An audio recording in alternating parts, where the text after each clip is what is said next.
Hero ఎవరైనా తన speed తనదేనని రుజువు చేస్తున్నాడు పూరి జగన్నాథ్. నందమూరి బాలకృష్ణతో పూరి సినిమా అనౌన్స్ చేసి నెల రోజులు కూడా కాలేదు. ఈలోపే ప్రారంభోత్సవం జరిగిపోయింది. రెగ్యులర్ షూటింగ్ మొదలైపోయింది. ఇప్పటికే ఒక షెడ్యూల్ కూడా పూర్తయింది.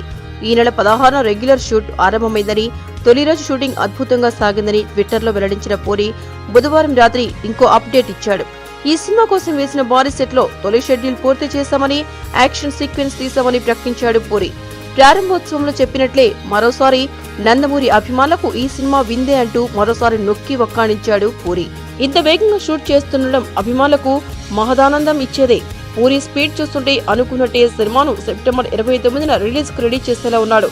భవ్య క్రియేషన్స్ బ్యానర్ మీద ఆనంద్ ప్రసాద్ నిర్మిస్తున్న ఈ చిత్రానికి టపోరి అనే టైటిల్ అనుకుంటున్నట్లుగా వార్తలొస్తున్నాయి. అదెంతవరకు నిజమో తెలియదు. ఈ చిత్రానికి ఇంకా హీరోయిన్ ఖరారవ్వలేదు. ఇందులో నటించే మిగతా నటీనటులు ఎవరు కూడా తెలియదు. అంతలోని పూరి తొలి షెడ్యూల్ పూర్తి చేసేయడం విశేషమే. ఏంటండి, వీడియో నచ్చిందా? అయితే ఓ లైక్ వేసుకోండి, లేదంటే ఓ కామెంట్ చేయండి. ఎప్పటికప్పుడు మా వీడియోస్ చూడాలంటే సబ్స్క్రైబ్ చేసుకోండి.